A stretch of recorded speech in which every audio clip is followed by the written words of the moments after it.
as I sat there on the line, waiting for everything to get started, I could see next to the starting line, far off into the distance, were the stands that were set up for the race.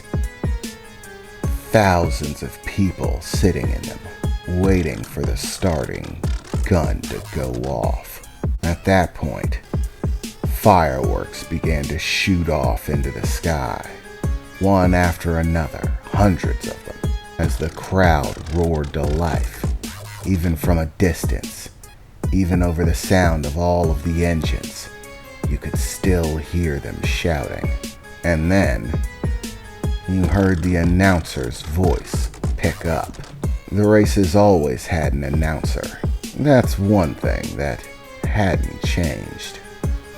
Well, folks, I'm glad to see you here on another dusty desert day in this barren wasteland, because today is my favorite day of the year, the start of the Black Label races. We've got 345 competitors, people from every district, saddled up and strapped in, armored to the max, and equipped with an arsenal of weapons that would make anyone shudder in their boots. Among this year's competitors, we have some of the biggest names to ever cross the Black Label races, coming back for a return, straight out of retirement. Who knows why or for what reason, but these legends are coming back to the game. And I'm sure the destruction it'll reap will be entertaining for all. Once again this year we have a new model for the Angel of Death. And once again we're primarily gonna have to rely on our secondary list, as basically everyone on the list dropped out. Fairly typical, but a surprising turn of events. The first-time competitor, seen here in the paperwork as Jax, despite being placed on the Angels list, has decided to stick it out. I don't know whether he's got a death wish or a master plan, but I'm sure it's gonna be entertaining regardless. The rest of the list has been replaced and will not be released until the starting gun goes off. The rules of the race are as always, with a few new additions. The bounty system is sure to add some chaos, with every racer getting a price on their heads. Now, it pays to kill, and I'm sure plenty of these racers are looking to line their pockets, especially with this new guy, Jax. But unfortunately, they're gonna have to get in line behind the Reaper. The Angel of Death takes no prisoners. But I gotta tell you, that 3 million bounty sounds nice. And with basically no reputation, even if this guy survived the Reaper, which everyone knows ain't gonna happen, then every racer on this track is gonna be gunning for that price tag. But then again, if he actually took the Reaper out, I think a lot of these knuckleheads might start second guessing whether he's an easy mark. Regardless, all racers have reached their starting line, taken their place, and are doing their final preparations. The first leg of the Black Label races this year will, as always, open up in this desert terrain. A 60-mile stretch of open desert, filled with rocks and obstacles of every kind.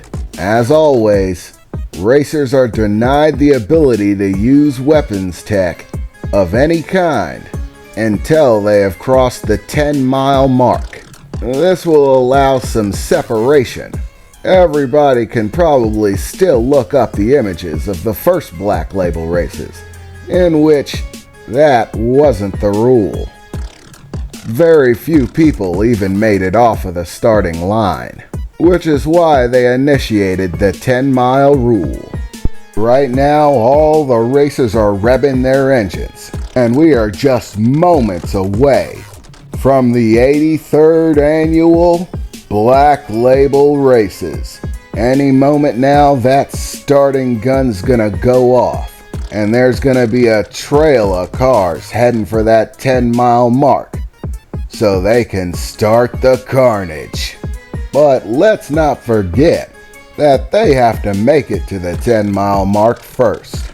Last year, we lost 5 cars due to obstacles. In this desert environment, with all of the dust kicked up by hundreds of cars, it basically creates a sandstorm. On countless years and countless occasions, we've seen many a racer lose their life and limb just because they couldn't see what was in front of them. As far as the race is concerned, in the first 10-mile stretch, the name of the game is speed. Getting left behind in a cloud of dust could definitely be a death sentence. And the last thing you want is to be one of the last people to cross the line and get access to your weaponry. As in those few seconds difference, we've seen many a car get blown to shreds. And we do love seeing it, folks. Oh, well, it looks like, yeah, I've just got the signal. They're about to send off the opening shot. This is where the fun starts, people, the announcer said, as the red smoke for the initial startup lit off. It was a 2-stage startup. A system that they developed for the hundreds of people who enter this race. Along the starting line, remote control devices attached to smoke grenades are basically set up in 2 colors, red and green. When the red smoke starts going off, that's your signal to start getting ready, because the race is about to start. I started Titan's engine, revving it, staring at that pillar of red smoke. There were hundreds of them, lining the path, stretched out in a line in front of all of the racers, one every 15 feet or so. And now all that was left to do was wait for the secondary shot, the green smoke, that gave us the all clear to take off. Sitting there waiting for it, revving the engine, clasping onto the handlebars as tight as I could. I could feel my heart beating in my chest. I was completely focused. There was no other choice. I had to do this. There was no way I was backing out or losing. If I had to face the angel, then I was gonna do it. And all I could do was hope that I was a little bit better than he was, even if he was better equipped. And just like that, the green smoke went off. Everyone throttled their engines to the max. A cloud of kicked up dust and exhaust smoke pouring out as we tore off from the starting line. It didn't start taking long for me to make my way ahead of the crowd. After all, Titan was built for speed. A 3rd-generation biotech engine, all-terrain tires, and enough horsepower to make any engine jockey weep. I took off like a bullet. In no time at all, I pulled out in front, beginning to leave everybody behind me in my wake. Now it was a race to the 10-mile mark, to the opening where everyone's weapons become accessible. Very few vehicles were able to keep up with my pace, and even the ones that could weren't as fast as I was. They were still lagging behind, but there was no time to worry about any of them. I had a primary objective, a target. That target was the Angel of Death. I needed to make sure that I'd be across the line and have my weapons ready before he did.